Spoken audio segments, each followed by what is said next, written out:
Radio Marca, la radio del deporte.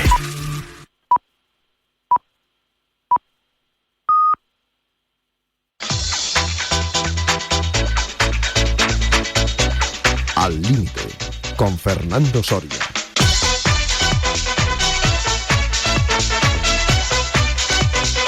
¿Qué tal, amigas y amigos oyentes de Radio Marca? Espero que bien en un fin de semana de nuevo con temperaturas, no diría yo ya primaverales, sino casi de preverano. El tiempo que cambia continuamente es lo que parece que toca en los últimos tiempos y hay que acomodarse a ello. El deporte también cambia continuamente y hoy vamos a hablar de algunos de esos cambios que se han producido durante la semana, donde aquí en Al Límite, tertulia Radio del Deporte.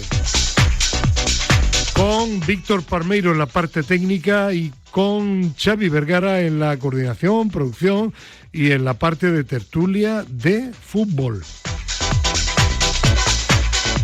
Primera llamada telefónica de la mañana porque vamos a hacer un cambio y vamos a comenzar hablando de fútbol con el barrio de Simancas en Madrid. Profesor López Nombela, buenos días.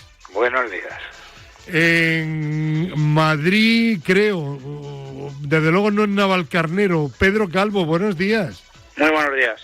¿Por dónde andas? Las Rozas. En Las Rozas, bueno, en plena ciudad del fútbol de la Federación Española de Fútbol. Y en Guadalajara se encuentra Gerardo Cebrián. Efectivamente, en mi casa.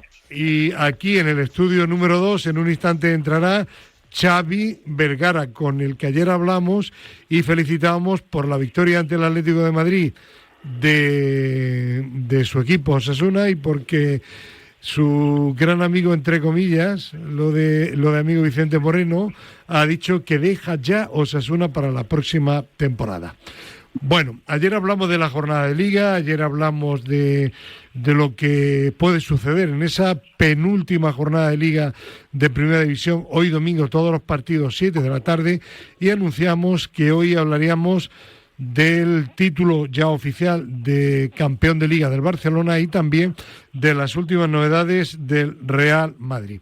Vamos a hacer primero una pequeña ronda con todos nuestros compañeros sobre el título. Yo quería, en primer lugar, enfocarlo de la siguiente forma. Últimamente, los medios de comunicación, sobre todo a través o desde el golazo ante el Español de Lamine Yamal, hablan mucho y destacan como el título de Liga y el éxito de Lamine Yamal. Sin embargo, el otro día mi compañero y subdirector de marca, Carlos Carpio, el viernes hablaba de que para él, más que de Lamine, es el éxito, es la Liga del Barcelona de Hansi Flick, porque ha confeccionado un equipo absolutamente diferente al de las últimas temporadas y tremendamente reconocible por su juego ofensivo. Profesor, para usted, ¿es la Liga de Lamine o la Liga de Hansi Flick? Evidentemente, los dos han sido muy protagonistas, pero usted, sobre todo, ¿a quién destacaría? Al Barcelona.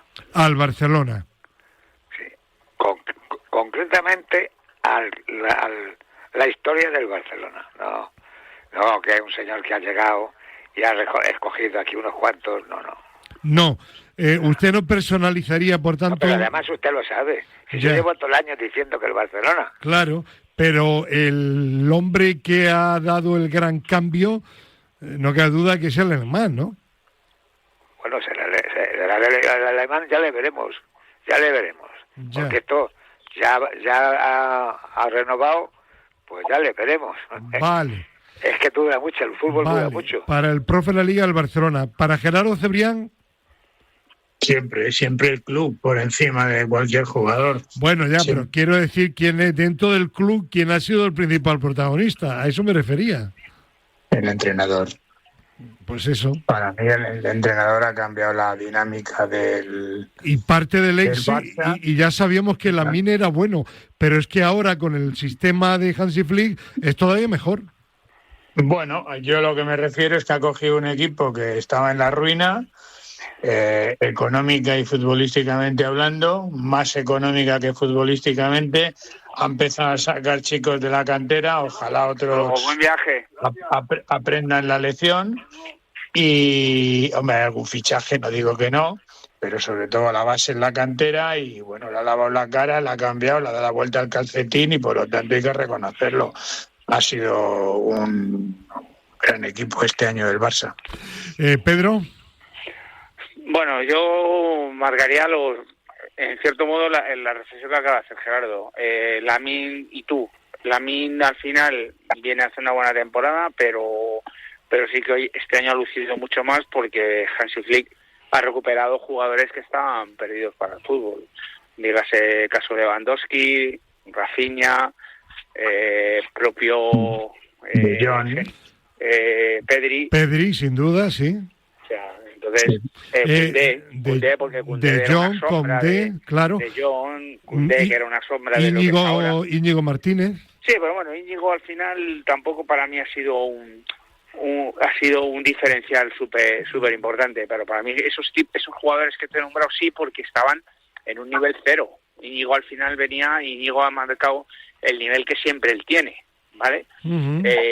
Al final estos jugadores que yo te digo estaban, bueno, Rafinha estaba puesto en venta. Uh-huh. De Pedri se dudaba muchísimo.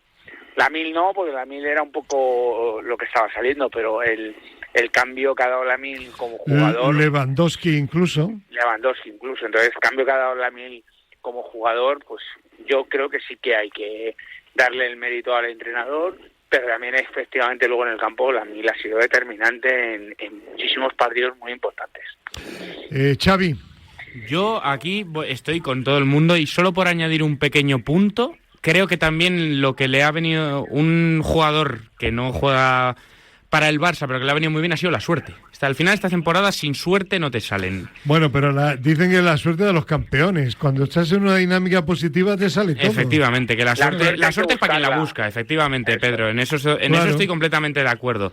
Pero creo que también pues tienes esa suerte de que recuperas a todos tus jugadores, te sale una buena dinámica, incluso el fichaje de un portero libre que estaba retirado, te sale bien y te acaba saliendo bastante bien y suma en el equipo. Entonces, creo que ha sido una buena temporada en general del Barça, no podría especificar, pero si hay que destacar a alguien por encima del resto es a Hansi Flick. Bueno, pero eso no es lo más natural. Si lo dirige una persona bien dirigido, pues tendrá más posibilidades de que... Ya, pero, profe, no todos los entrenadores dirigen bien a los equipos que tienen.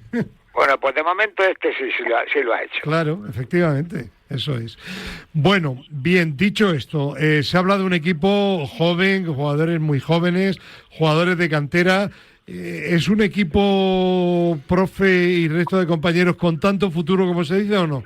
Bueno, pues, pero es que resulta que se ha fichado futbolistas jovencitos como Pedri, o sea que a Pedri no le habéis nombrado. Sí, lo hemos nombrado. Sí. ¿Quién ha sido? Sí, lo ha nombrado Pedro y yo también. No, a mí me parece que ha sido Xavi. Bueno, es igual. Profe, le hemos nombrado. Siga usted. Usted, profe. Bueno, digo lo de Pedri porque aquí se ha encontrado con una plantilla de jugadores y que les ha hecho rodar. Uh-huh. Simplemente. Ya. Bueno, luego, pero no existe la suerte, pero para la suerte hay que correr. Luego existen muchas cosas, hay que ser obediente, hay que ser disciplinado. Y ahora ya a lo mejor se les pierde la disciplina. Vale, vamos a ver. Pedro, fíjate qué dato que daba el pasado viernes el marca.com. El Barça es el equipo de Europa que más fueras de juego provoca, de toda Europa, 289 ha provocado hasta ahora. Y además, el equipo más goleador de Europa ha promediado 2,93 tantos. Yo creo que son datos muy significativos. Interprétalos para el público, para nuestros oyentes. Sí, pero no le da para ser campeón de Europa. No. Entonces hay algo que ha hecho mal. Riesgos, ya lo hemos comentado aquí, ¿no? Claro, ha asumido riesgos defensivamente porque efectivamente tira la defensa muy arriba y lo que provoca que el rival caiga muchas veces en fuera de juego, pero no siempre sale bien. Y eso es tú estabas preguntándole antes al profe ¿qué debería de mejorar? Pues es una de las cosas que tiene que mejorar. Yo no sé si tiene que traer jugadores nuevos o con los chicos que tiene, porque te recuerdo que el chaval Casado, que ha estado en la primera parte de la temporada, que se lesionó, el chico que se lesiona, que no me acuerdo ahora del nombre, Marc Bernal. El Bernal, que se lesiona en Vallecas, que me parecía un pelotero brutal. Son chicos... Y Valde. Valde, sí. Pero Valde ahora, pero ahora está de nuevo, se ha reincorporado al equipo. Sí, bueno, no hemos citado a Cubarsí. Araujo ha estado también lesionado bastante tiempo. Sí, a lo que tú me has dicho, interpretación. Sí. Una interpretación súper lógica, quiero decir, por eso es campeón de Liga, de Copa, de todos los torneos españoles, pero no le ha dado para Europa. Ya. Entonces, entiendo que pero tiene mimbres Hansi Flick para hacer un equipo. Hombre, ganar también depende un poquito de la suerte, ¿no? Pero tiene equipo para hacerlo todavía mejor el año que viene. Yo creo que sí. De hecho, para mí es el campeón virtual de la Champions, ¿vale? No puede ser campeón porque está eliminado, pero para mí es el campeón virtual por muchos conceptos, pero que le ha faltado lo que estamos diciendo. Entonces, entiendo que un entrenador como Hansi Flick, que le entiendo muy muy inteligente, valorará, porque él ha intentado hacer lo que ha hecho en el Bayern de Múnich cuando estuvo, que fue campeón de Europa con el Bayern de Múnich.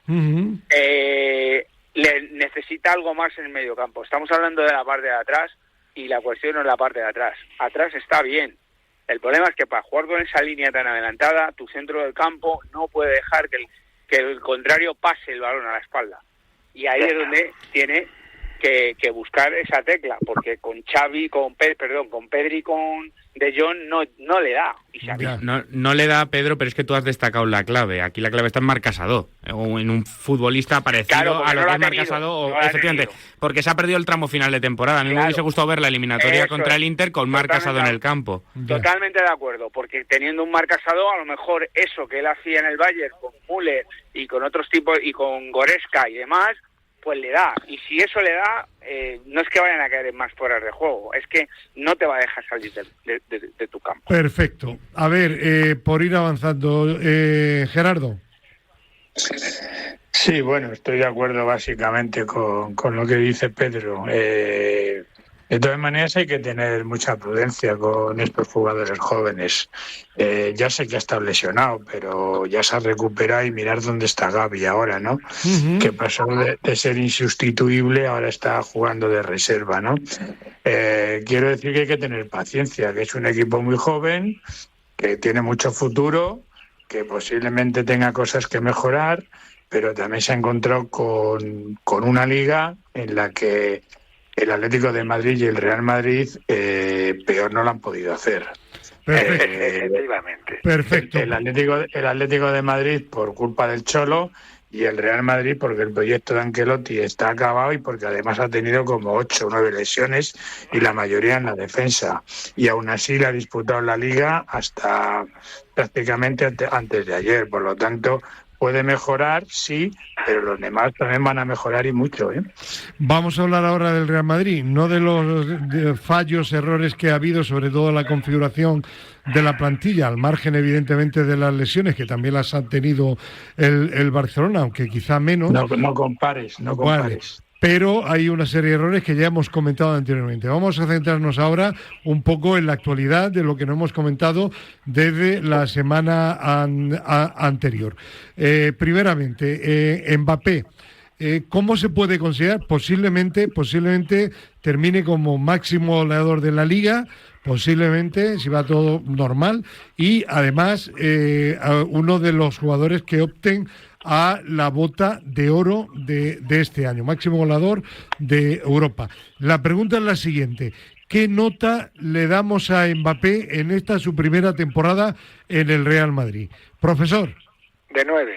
Un 9. Vale. ¿Por qué? Porque es delantero centro. Ya. No, vale. Venga. Es una broma. Pero que de 9 porque no se le puede dar un 10 porque ha tenido muchos fallos. Gerardo. Sí, yo creo que es el debutante que más goles marca en la primera temporada en el Real Madrid.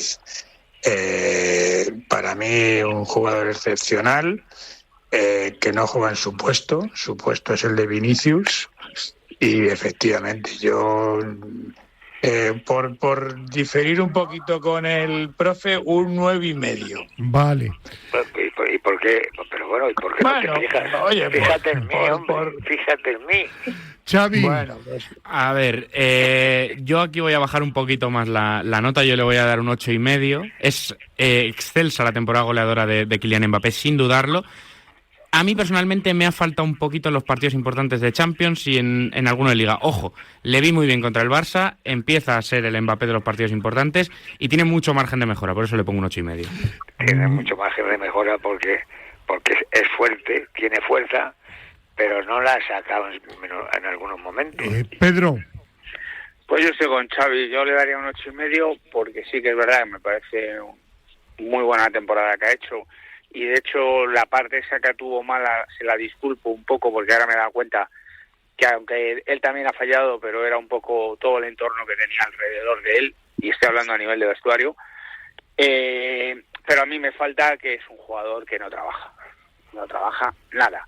Y hoy en día, fútbol actual, no se puede tener un jugador que no trabaje. No digo que tengas que tenerlos a 100 metros de la portería como el Cholo y tengan que hacer sprints de 100 metros todos los días. Sí, que se le va uno al Barcelona. Pero sí que digo que arriba un delantero, y más con la fuerza que tiene en situaciones defensivas, tiene que ayudar mucho más al equipo. Yo, si me permitís, voy a ser un poquito más prudente y únicamente le voy a calificar de un 8. Y un poco en parte por lo que habéis comentado anteriormente. Por un lado, porque en los partidos importantes no ha sido ese jugador definitivo que, por ejemplo, ha sido con mayor frecuencia Lamine Yamal en el Barcelona. Y en segundo, porque un jugador que ya tiene 25 años y que no tiene 17 o 18, que está empezando, como Mbappé, hay que exigirle en base al nivel que se supone que tiene y por el que ha venido y se le está pagando.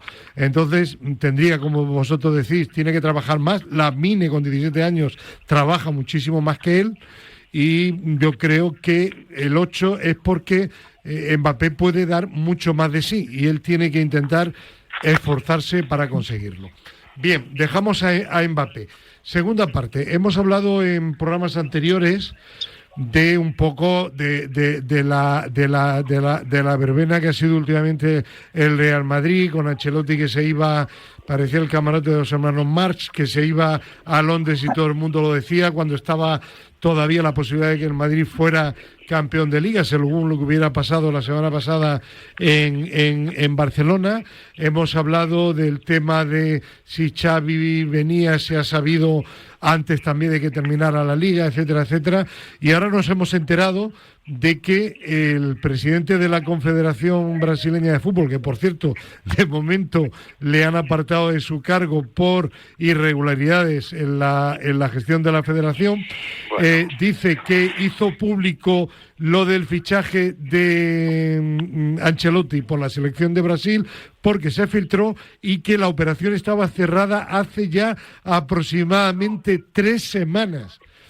Que esté ya cerrada la operación de 3 semanas cuando el Madrid estaba todavía en plena lucha y tal, a mí todo esto no me parece, sigue pareciéndome nada serio en un equipo como el Real Madrid. Pero Fernando, ¿qué? En un equipo como el Real Madrid, en un equipo como el Barça, como el Atlético, como el Bayern, como el Manchester, todos hacen lo mismo. Otra cosa es que se filtre la noticia o no, pero se sabía perfectamente que Ancelotti estaba fichado ya por Brasil. Lo que pasa es que, bueno, pues se ha filtrado. Bueno, pues cojonudo. Enhorabuena al periodista que haya conseguido la exclusiva. Bueno, pero la visita que hizo esta es la práctica habitual del fútbol mundial. Lo que pasa es que unas veces se puede demostrar y otras veces no. Y luego los medios de comunicación, pues unas veces aciertan y otras veces meten la pata. Yeah. Todo el mundo daba por hecho que Alonso Pachi no, que Pachi era su padre. No, su padre era Perico Alonso. Bueno, pues eso. Con que vaya no sé qué, no va a ir Solar y tal cual, y al final va. Bueno, pues a ver, para mí, peccata minuta. Ya. Bueno, yo creo que todo esto, lo he dicho anteriormente, no solamente no me parece serio, sino que creo que tampoco ha beneficiado en nada en lo deportivo al Real Madrid. No es que por eso lo hubiera ganado, ni mucho menos al Barcelona el partido de la semana anterior, pero yo creo que eso no favorece tampoco nada. Pero también los medios de comunicación, pues hacen yo no su papel, critico a ningún medio de comunicación, pero el Real Madrid... Yo sí los critico. Bueno, y me duele criticar a compañeros porque tú estás aquí en el medio. Pero ojo, claro. ojo. Ojito, Olvidémonos de los medios de comunicación. ¿Os parece bien la actitud del Real Madrid de Ancelotti? Bueno. A mí no, pero no porque hay un contrato en vigor. Y cuando hay un contrato en vigor, si lo vas a hacer, tienes que dejar... Yo te aseguro que si hubiera habido una cláusula en la que eso salía a la luz, nadie hubiera filtrado nada. Ya. Exacto. Y eso se hace en un contrato. Vale. Yo cojo una cláusula, negocio contigo. Fernando, sí, dime. Fernando, ¿cuántos años llevas en eso? 50. Pues, ¿y esto no es lo normal?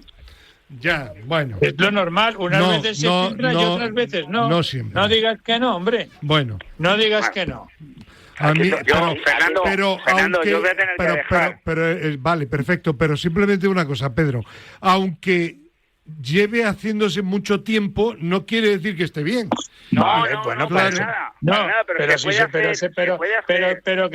Pero se va a seguir haciendo. Bueno, lo hacer. Pedro, una última cosa que te vas. Tú decías anteriormente que Xabi Alonso tendría que haber ido al Mundial de Clubes, por tanto ahí bien al Madrid y bien Xabi Alonso, ¿no? Vamos a ver, si tú te comprometes con un equipo, ¿qué vas a hacer? ¿Un equipo para unas cosas y para otras? No. A mí esto que están diciendo, que si le van a echar la culpa, pues si el Madrid no gana, pues si el Madrid no gana, pues no gana. ¿Qué culpa va a tener Xabi Alonso de una plantilla que no ha hecho él? Ya. Claro, que entrenarla, no una plantilla que además, se ha caído. ¿Y quién dijo que no iba a ir? Los medios de comunicación. Bueno, pero eso lo filtró el club, ¿vale? Sí. Venga ya. ¿Vale? Sí, es verdad. Es verdad, pero bueno, pues al final, si yo no voy a entender si el club filtra o no filtra, yo me pongo como entrenador. A mí me ficha mañana el Madrid y yo tengo que ser entrenador desde el primer día, desde el minuto 1. Luego, que hay cosas que efectivamente te arriesgas a ir al Mundial y que te pinten la cara, bueno, pues es que no es mi plantilla, pues ahí veré lo que tengo que hacer. Ahí veré lo que tengo que hacer como entrenador. Perfecto. Y mejoraré el equipo, intentaré mejorar el equipo y hablaré con el club y este no me vale y este sí. Pero como entrenador tienes que ir desde el minuto 1. Pues está muy claro. Un club como el Real Madrid no puede estar a esas escuchas. Pedro, un abrazo y gracias. Un abrazo, Fernando. Profe, hable usted ahora. No, y a las conveniencias de los entrenadores. Pero ¿cómo va a ser un club así? Si no, es para echar a Florentino también, ¿eh? Ya. Aquí esto es muy serio, ¿eh? Hombre, claro, y tan serio como que hay millones de aficionados en todo el mundo que son del Real Madrid, y eso merece un respeto. Sí, pero si no es que el respeto, que hay mucho dinero por el medio, que se pagan mucho, bueno, ya ahí está el campo lleno siempre. Hombre, está claro. Esto hay que respetarlo, que no puede venir un muchacho de ahí, de un barrio Donostierra o de donde sea, y no puedo venir aquí a chulear a la gente. Nadie ha dicho que Xabi Alonso se negara, ¿eh?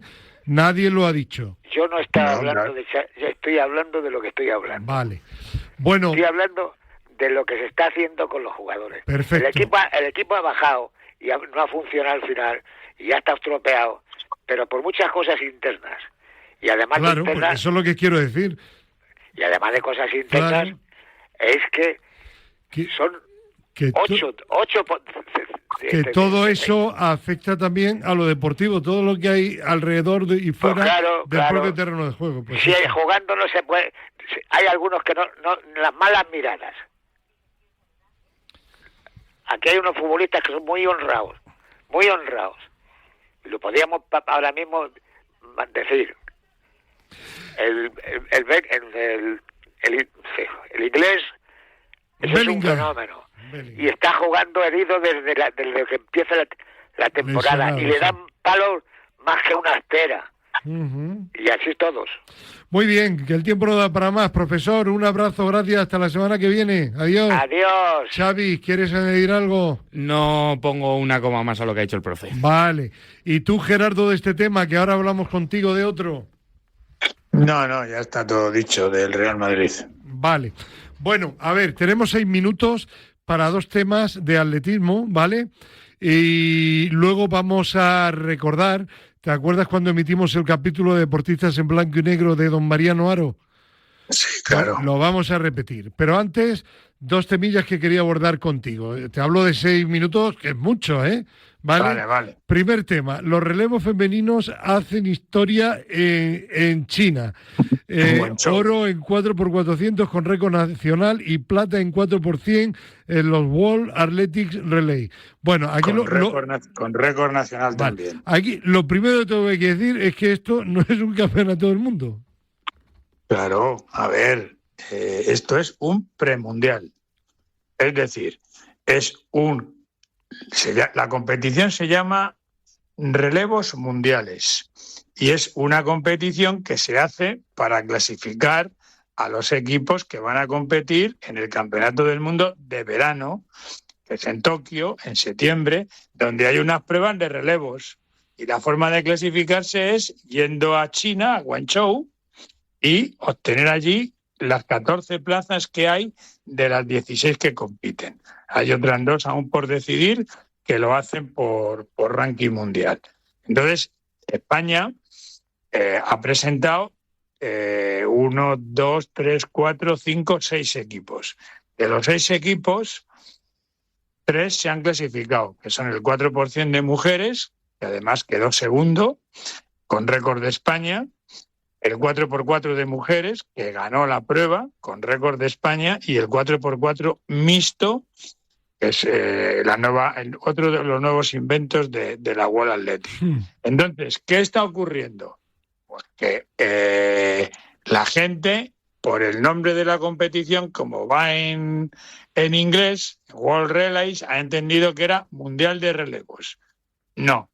Es relevos mundiales, o sea, al revés. Vale. Y es una competición que sirve, pues eso, para clasificarse. Bien. ¿Qué papel pueden tener nuestros equipos? Eso te quería yo preguntar. Claro. Pues mira, por ejemplo, el 4% de mujeres ha hecho récord de España con 42.16. En los Juegos Olímpicos de París, con esa marca hubiera sido cuarta. Y en el Campeonato del Mundo del 2023 de Budapest también hubiera sido cuarta. Es decir, es un marcón. Tienen opciones de estar en la final y pelear por el podium. Así de claro te lo digo. El 4x4 de mujeres han hecho récord de España, 3.24. Tienen opciones de meterse en la final, sin más. Hay 7 equipos capaces de correr en 3.22, es decir, 2 segundos y medio menos en un 4x400, que es un mundo. Entonces, seamos que nadie exija a las chicas del 4x4, que tienen un equipazo y son muy jovencitas y van a seguir creciendo, que ganen el Campeonato del Mundo de Tokio, porque es imposible, así de claro. ¿Y el 4x4 mixto? Pues es que es una prueba nueva. Yo creo que meterse en la final estaría bien. Ten en cuenta además que la mayoría de los equipos tienen tal potencial que no han mandado a sus mejores atletas a Guangzhou, porque sabían que con atletas de segunda fila se iban a clasificar igual. Por ejemplo, el mejor país del mundo en relevos 4x4 es Países Bajos. Ahí está la gran Femke Bol, y la campeona Europa, Clavers. Ni tan siquiera han ido a Guangzhou. Entonces, seamos serios con estas cosas, porque estoy viendo titulares por todos los lados de que somos campeones del mundo, y es mentira. Vale, pues queda dicho y queda aclarado. Segundo tema, nos quedan 2 minutos y tú comentas. Noticia. Bien. La Fiscalía noruega solicita una sentencia, un castigo de 2 años y medio de prisión para el padre de Ingebrigtsen por violencia física y psicológica hacia sus hijos Jacob e Ingrid durante 14 años. Bueno, me consta, a ver, la familia Ingebrigtsen, el padre y los hermanos son muy habituales a entrenar en tu tierra, en Granada, en el Centro de Alto Rendimiento, en Sierra Nevada. Y entonces allí se han visto escenas impropias en el mundo del deporte. Lo sorprendente de todo esto es que especialmente Jacob Ingebrigtsen, que es el pequeño de los hermanos, aparte de Ingrid, antes hubo otros dos, Philip y el que ahora hace entrenador de Jacob, que es Enric, que ya fueron campeones en Europa, cuidado, que no son mocos de pavo, haya aguantado tanto. Porque la situación era insostenible. Este tipo es un nazi, con mayúsculas, ¿vale? Y con acento en la I, para remarcarlo aún más. Entonces, bueno, lo que me sorprende es eso, que Jacob y los hermanos hayan aguantado tantos. Hace 3 años que Jacob ya no entrena con el padre. Y bueno, yo no sé cómo funciona la justicia en Noruega. 2 años y medio, pues es una sanción. No lo sé, aquí en España sería cárcel. Cárcel. En Noruega también, me consta que en Noruega también, y bueno, pues lo tiene merecido. Al hilo de esto... Rápido, Gerardo. Pues no, el problema es que a Jacob le exprimía, y tanto le exprimió, que acuérdate que batió todos los récords del mundo habidos y por haber en categoría juvenil, junior, sub-23, y ahora ¿qué ocurre? Pues que tiene 26 años y tiene destrozado el tendón de Aquiles. Ya, pues, vamos a ver qué pasa con Jacob Ingebrigtsen de cara al futuro. Lo iremos comentando aquí en Al Límite en Radio Marca. Gerardo, gracias, y quédate ahora escuchando de nuevo ese capítulo de Deportistas en Blanco y Negro dedicado al grandísimo Mariano Haro. El mejor fondista español de la historia.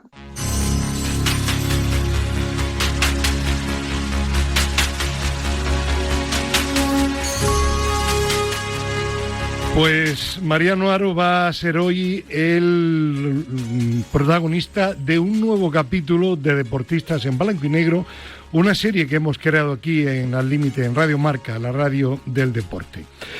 El nombre de Mariano Haro probablemente no sea muy conocido entre los jóvenes o medianos de edad, atletas o aficionados a este deporte. Pero Mariano es sin duda, al menos para mí, ahora lo contará Gerardo Cebrián, uno de los mejores fondistas españoles de todos los tiempos y quizá el mejor del cross, con títulos durante más de 15 años consecutivos y récords de todo tipo. Algunos tan peculiares como el de 100 vueltas o 10 kilómetros a una plaza de toros, que tuvo vivo don Mariano Haro durante 34 años. Quizá le faltara una medalla olímpica, estuvo cerca en Juegos Olímpicos de Múnich 1972 o en un Mundial de Atletismo en pista. Pero desde luego lo que es indudable es que es una auténtica leyenda viva y hay que tener en cuenta, bueno, leyenda viva porque su nombre continúa, falleció hace poco y de ahí la actualidad. Y hay que tener en cuenta también que en aquella época el atletismo disponía de menos medios para la preparación de los deportistas. Gerardo Cebrián, ¿qué es para ti o qué dice para ti la figura de Mariano Haro? ¿Quizá el mejor fondista español, como digo, de todos los tiempos? Sin duda, sin ninguna duda, porque la leyenda de Mariano no se queda en los 4 subcampeonatos mundiales que ganó en cross. También fue cuarto en las finales olímpicas de Múnich 1972 y sexto en la final olímpica de Montreal 76 en la prueba de 10.000 metros. Y aparte de anécdotas como en aquella época había que ganarse la vida dando vueltas a una plaza de toros, pero bueno, ahí para mí hay otro dato tremendo, y es que fue 27 veces campeón de España, Fernando, se dice pronto, 27 veces en distancias olímpicas, es decir, en 5.000, 10.000, en cross, en obstáculos.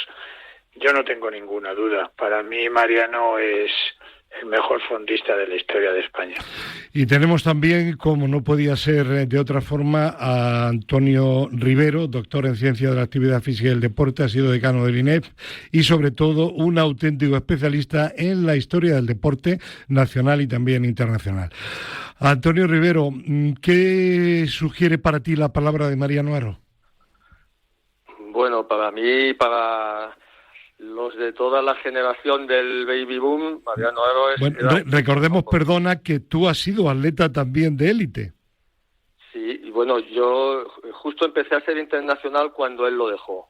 No coincidí con él en el equipo nacional. Entonces, mi memoria, sobre todo recuerda a Mariano Haro cuando yo era infantil o cadete, y sobre todo en el Estadio Vallehermoso, donde le he visto ganar numerosos competiciones. Ten en cuenta que en aquella época había muchos encuentros, España-Francia, España-Grecia, la West Athletic, y bueno, cuando corría Mariano Haro, las 6.000 personas que cabían allí, disfrutábamos como enanos, porque además ganaba siempre le vi ganar a Mariano Haro en Vallehermoso, los 10.000 corría.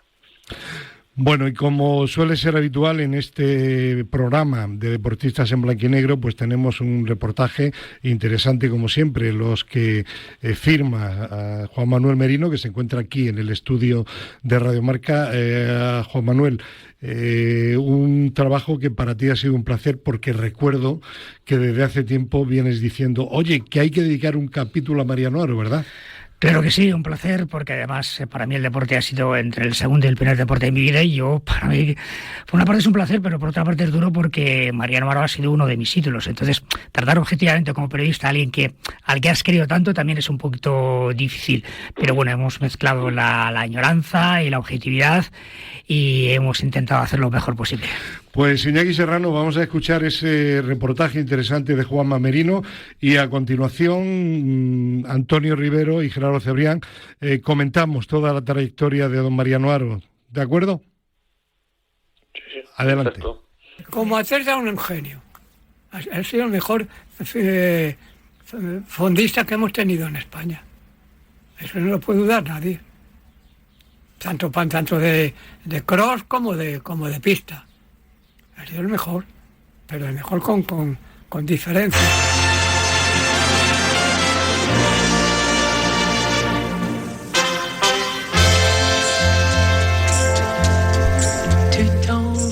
Son las palabras de Antonio Alcoba, periodista y experto en atletismo que conoció deportiva y personalmente al que posiblemente llegó a ser el mejor atleta español de todos los tiempos, si situamos el umbral en las décadas de los 60 y los 70, en una época en la que el deporte español solo destacaba a nivel internacional gracias al Real Madrid, tanto en fútbol como en baloncesto, y a algunos éxitos individuales esporádicos. Se coló entre los aficionados un castellano de Valladolid al que sus padres, a temprana edad, trasladaron a Palencia, Mariano Haro, el León de Becerril, apodo en honor a su pueblo, Becerril del Campo.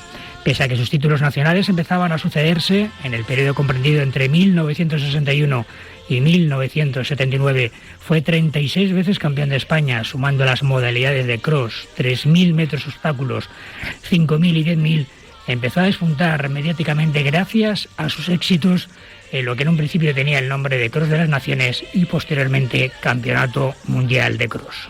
Recordar que todas las pruebas internacionales que se celebraron en España, tales como la Jam Win de Barcelona, la San Silvestre Vallecana, el Cross Internacional de San Sebastián, el Cross Internacional de El Goibar y infinidad de carreras que he corrido internacionales. Pero es verdad que lo más destacable de todo es las 4 veces que quedé subcampeón del mundo y 4 veces que fueron seguidas, un año tras otro.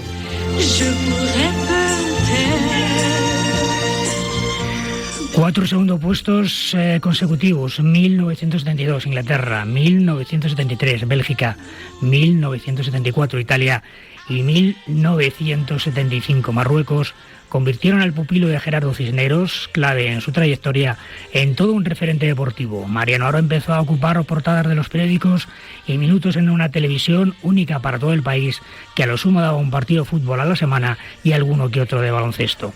Pero su momento cumbre llegó en los Juegos Olímpicos de Múnich, en los que logró el 4º puesto en 10.000, con la 5ª mejor marca mundial de todos los tiempos. Cabe recordar que el atletismo español tuvo que esperar hasta Los Ángeles 84 para conseguir una medalla de bronce en pista. La consiguió José Manuel Abascal. La primera olímpica la ganó Jordi Llopart en Moscú 80.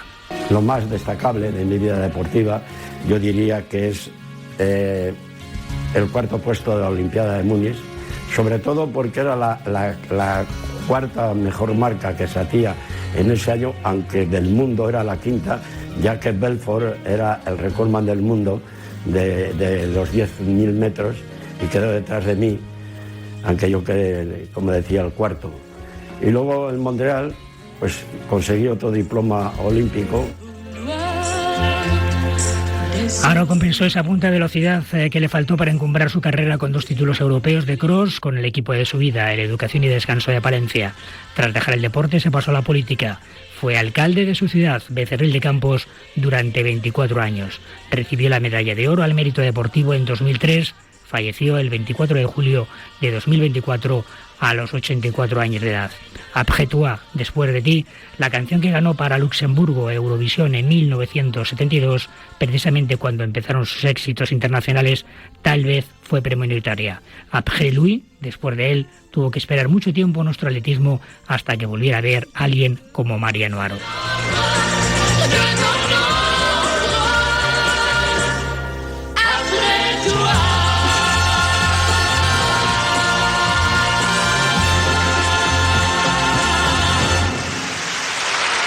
Emotivo, documentado y por supuesto que interesante reportaje de Juan Mamberino sobre la figura de Mariano Haro. Antonio Rivero, como es habitual, vamos a contextualizar en la época de Mariano Haro cómo era España en esos instantes, la España, la sociedad y también la sociedad deportiva. Bueno, mira, esta es una época, los finales de los 60, los años 70, los deportes olímpicos españoles estaban muy atrasados, hasta que no llega el 92, el deporte español olímpico no se pone a la altura de los demás. Entonces el atletismo pues era una víctima más, como podía ser la gimnasia, la natación. Entonces había figuras que destacaban por sus propios medios, se entrenaban como podían, eran unas personas superdotadas, bueno, pues como podía ser Pipi Areta, Ignacio Sola, y uno de ellos, por supuesto, era Mariano Haro, que estaba siempre presente en todos los encuentros internacionales, en todas las grandes citas. Era una época, además, donde todavía el poderío africano no en el atletismo, en el fondo, todavía no se había desarrollado. Entonces, había en Europa, había grandes rivales, como él decía, David Belfort, Pietemans, el belga, Lasse Viren, Stewart el inglés, Carlos López. Bueno, fue una época, aparte de los nordafricanos, Hamoudi, Gister. La verdad es que era una época donde el atletismo español se basaba en 4 o 5 figuras. Y luego, bueno, pues había unos equipos que nos representaban. La competición de mayor rango para nosotros era la West Athletic, que eran todos países que afortunadamente ahora casi siempre los superamos. Y bueno, era un deporte modesto con grandes individualidades y grandes esfuerzos por parte de los deportistas. No solo en el atletismo, sino también en estos deportes olímpicos que te digo, como la gimnasia, la natación, el remo, el judo. ¿Se puede decir, Gerardo, que Mariano Haro era en parte un atleta autodidacta porque no nace en un contexto de atletismo en España? Bueno, autodidacta no lo sé. Él tuvo detrás de él un que gran nace por generación espontánea, no producto de... No, pero en aquella época todos nacían por generación espontánea, no había no se hacía un seguimiento de nada, absolutamente de nada, ¿no? Tuvo la inmensa suerte de cruzarse en su camino Gerardo Cisneros, un grandísimo entrenador, y bueno, pues luego pues aprovechó todo su talento, ¿no? Para mí Mariano, para mí es un icono, es una leyenda, para mí es el hombre que abrió las ventanas del atletismo español a nivel internacional. Como ha dicho Antonio, hablaba de la West Athletic, ¿no? Y efectivamente la West Athletic es una competición en la que participaban los países que no tenían ningún tipo de opción a nivel de Copa Europa. Luego había otra competición, recordarás, Antonio, que era también de gran calado para nosotros, que eran los Juegos del Mediterráneo, ¿no? Claro. Donde también Mariano consiguió grandes éxitos, ¿no? Fue medallista en 5.000, 10.000 y en 3.000 obstáculos. Para mí, decir Mariano Aro es como decir Manolo Santana en tenis, Ángel Nieto en motociclismo. Son deportistas que trascienden a la historia, aunque ahora, por ejemplo, pues la leyenda de Rafa Nadal sea capaz de superar a Santana, ¿no? Pero Mariano para mí indiscutiblemente es el número uno del fondo español. Sin embargo, Antonio y Gerardo, yo creo que hay algo que es injusto en el deporte de nuestro país, y es que normalmente se valoran más las grandes gestas deportivas que las trayectorias. Pongo el ejemplo de Paquito Fernández Ochoa. Realmente, aparte de esa medalla olímpica, no consiguió nada más destacable en su trayectoria deportiva. Sin embargo, Mariano Aro no ganó una medalla de oro en unos Juegos Olímpicos ni en un campeonato del mundo, ni siquiera de bronce. Pero aparte de esos subcampeonatos en el Campeonato del Mundo de Campo a través, etcétera, etcétera, es que son 15 años estando ahí al máximo nivel. Pongo otro ejemplo. A Alejandro Valverde, en el ciclismo, no se le ha valorado todo lo que realmente ha conseguido. ¿Por qué? Porque ganó muchas pequeñas carreras, un campeonato del mundo también, pero no las grandes etapas. Sin embargo, Alejandro Valverde durante 4 o 5 años ha sido nominado como el ciclista más completo del mundo. Es decir, ¿no os parece que deberíamos de valorar más una trayectoria como la de Mariano, de 15 años seguidos estando ahí arriba? Sí, mira, yo te quería decir, precisamente es algo que en lo que quería hacer hincapié. Mira, siempre recordamos como los deportistas míticos Manolo Santana, Paquito Fernández Ochoa, Ángel Nieto, Severiano Ballesteros, y si Mariano Aro hubiese ganado una de estas medallas que se quedó hubiese estado también en este equipo de deportistas míticos. Sin embargo, no nos acordamos de Aro porque no tuvo ese triunfo. Fíjate que incluso Federico Martín Bamontes, él ganó el Tour y eso le tenemos todos. Y a Aro quizá le faltó esa gran victoria que le hubiese catapultado en la prensa, en los aficionados, que sin ser del atletismo, porque la gente del atletismo, como bien dice Cebrián, sabíamos quién era Mariano Aro. Pero quizá la gente que no es del mundo del atletismo, pues bueno, sí, es un atleta bueno. Y quizá Gerardo sí tuvo ese reconocimiento durante su etapa de atleta. El problema es que con el paso del tiempo, el no haber obtenido esa gran medalla, ese gran triunfo, es lo que de alguna forma le ha penalizado, ¿no? A ver, Mariano tenía un problema muy serio, y es que era capaz de aguantar unos ritmos brutales, pero en la última vuelta acababan superándolo. De hecho, cuando queda cuarto en los Juegos de Múnich, en el 72, él, cuando toca la campana, última vuelta, él va primero. Luego le ganan 3, ¿no? Entre ellos Lars Biden, que fue también campeón en 5.000 y repitió a los 4 años en Montreal. Entonces, Mariano, los 4 títulos que ganó de campeón del mundo de cross, a falta de 100 metros iba en cabeza. Especialmente doloroso es el que perdió con el finlandés Päivärinta, sí, que le ganó en la misma línea de meta. Bueno, pues efectivamente le ha faltado esa medalla de oro. Está clarísimo y bueno, pues es así. De hecho, Mariano ha ganado 11 medallas internacionales en su vida deportiva, ninguna de oro. 7. Bueno, únicamente 4 ha ganado de oro a nivel de competición por equipos. No. Te estoy hablando, bueno, claro, te estoy hablando de medallas individuales. Sí. ¿Vale? Eso sí, luego en España nadie le tosía. 27 veces campeón de España absoluto, porque Juanma ha comentado muy bien que fue 30 y tantas, creo que 37 o 38 si contamos los títulos en las categorías menores. Exacto. Bueno, pues Mariano Haro efectivamente no tiene detrás de sí la aureola que tiene Ángel Nieto, Manolo Santana, Ballesteros, pero para mí está a su mismo nivel.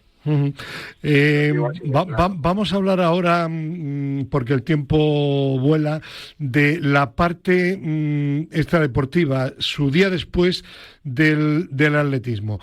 Creo que él de lo que vivía no era de su función como alcalde, ¿no?, sino de un puesto en la Diputación de Palencia, ¿no? Como él lo que quería era entrenar y no tenía tiempo, porque claro, tenía que ganarse el sustento familiar. No había casado.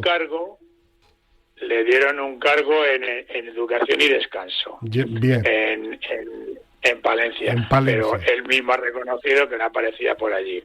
Él realmente no hizo mucho dinero, porque en aquella época el atletismo no daba ni para un bocadillo, pero lo que sí que montó fue una tienda, una fábrica, digamos, textil, y después de acabar su vida deportiva vivía de eso. Y luego, si queréis una anécdota fantástica. Cuéntala. De Mariano, es que cuando le decían, oye, ¿y tu sistema de entrenamiento cuál es? Bueno, yo, al margen de lo que me manda Gerardo Cisneros, sabéis que soy muy aficionada a la caza. Y salgo a correr, salgo a cazar, escopeta en mano, y me pongo a correr. Con la escopeta, con toda la carga de cartuchos, etcétera, etcétera. ¿Y sabéis cuándo sé que estoy en forma? Cuando los perros que vienen conmigo sacan la lengua. Bueno, pues Gerardo, ¿cómo era el Mariano Haro persona, humano? Un cachondo mental. O sea, un tío haciendo gamberradas continuamente, dando espíritu a la selección, a sus compañeros. Tiene 1001 anécdotas. Era un tío fantástico, un tío humilde, un tío muy noble y con un sentido del humor espectacular. Antonio, ¿le llegaste a conocer personalmente? Sí, pero no tuve trato con él. Lo que sí que puedo decir es que todos los atletas de aquella época, o la inmensa mayoría, como dice Cebrián, no sé si eran unos cachondos, pero tenían un sentido del humor, un compañerismo, y se lo pasaban de bien, cuando, en el buen sentido, de la camaradería, del compañerismo. Otra cosa es que a la hora de competir fuesen tan serios como el que más. Pero el ambiente del atletismo español en aquella época era maravilloso. Yo los he conocido al entrenar en Vallehermoso a muchos atletas que me sacaban 7, 8, 10 años, y claro, era una gente que además dejaba su trabajo a las 3 de la tarde o a las 5 y se iban a entrenar, y tenían un humor y eran una gente excelente. Y Mariano Haro, por lo que tengo entendido y por las anécdotas que tal, porque siempre se oían anécdotas y tal, pues fíjate Mariano, pues fíjate una vez que fuimos, y la verdad es que el poco trato que tuve con él, de saludar y tal, me pareció una persona muy agradable, muy amable, muy humilde. ¿Se ha perdido ahora ese compañerismo, ese buen ambiente, ese buen rollo en el atletismo español, Gerardo? Hombre, se ha profesionalizado. Y entonces, cuando profesionalizas algo, pues empiezan a aparecer otro tipo de intereses, ¿no? Más crematísticos, vamos a decirlo así, dulcemente, ¿no? Yo creo que sigue habiendo un buen ambiente en el atletismo español. Puede haber alguna queja que otra, la ha habido siempre.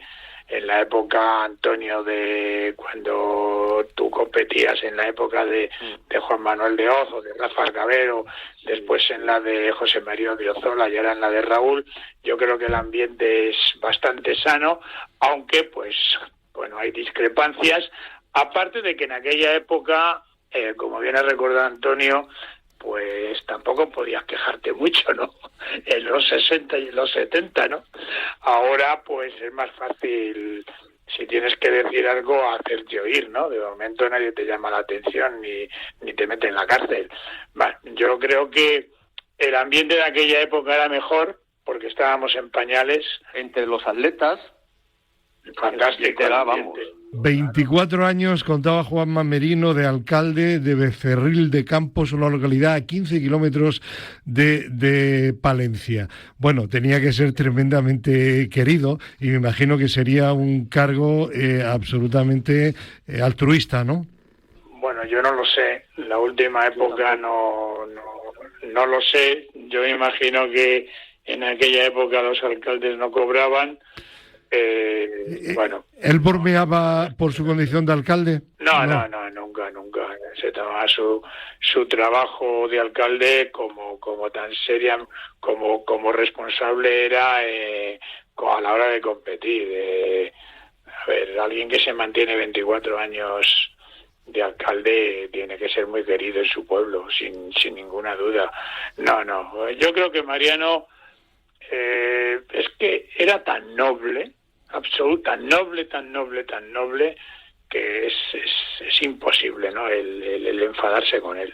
Comentábamos que quizá lo que le ha faltado a Mariano Haro es ese gran éxito que le perpetuara y le hiciera imperecedero en la memoria incluso de los jóvenes atletas y aficionados del momento.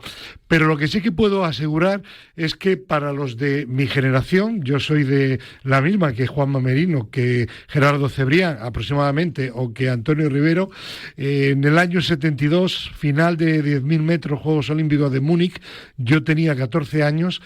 No había seguido mucho el atletismo. Recuerdo la retransmisión en directo en blanco y negro de la carrera de 10.000, como Mariano Haro iba en cabeza durante toda la carrera y al final esa última vuelta, esa recta casi interminable en la que Mariano Haro queda al final en cuarto lugar, le quita la medalla un etíope bajito como él, Ipter, y que me hizo pues estar sufriendo pero también gozando del atletismo durante la media hora que duró la carrera. Imagino que para vosotros también sería un momento extraordinario y creo, Gerardo, que este Ipter no era cualquier cosa, que posteriormente consiguió alguna que otra medalla olímpica importante, ¿no?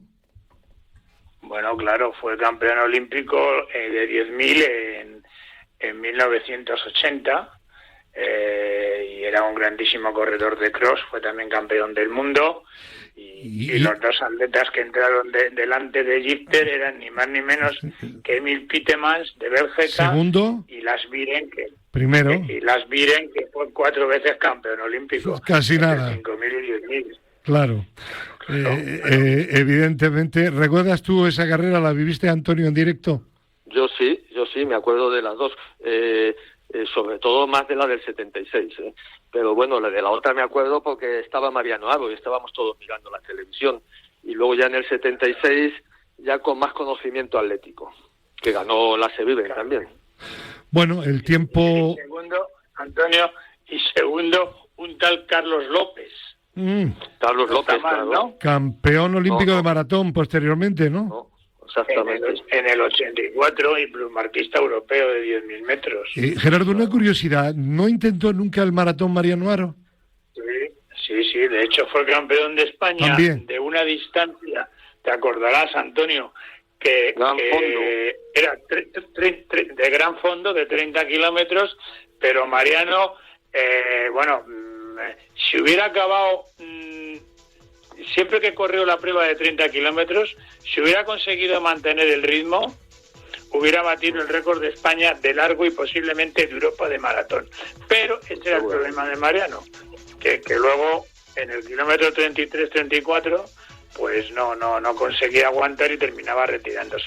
Pero sí que intentó ser campeón de España. En cualquier caso, era el 10.000. Mariano Haro va a quedar para siempre en la memoria de todos aquellos que hemos amado y vivido el atletismo en los años en que empezábamos a ser alguien a nivel mundial. Este es el homenaje modesto, pero emotivo de Al Límite a Mariano Haro, como decía Gerardo Cebrián y a Antonio Rivero, quizá posiblemente el mejor fondista español de todos los tiempos. Gracias a Gerardo Cebrián, gracias también a Antonio Rivero, gracias a nuestro compañero Juan Mamerino. Un placer. Hasta la semana que viene. Adiós.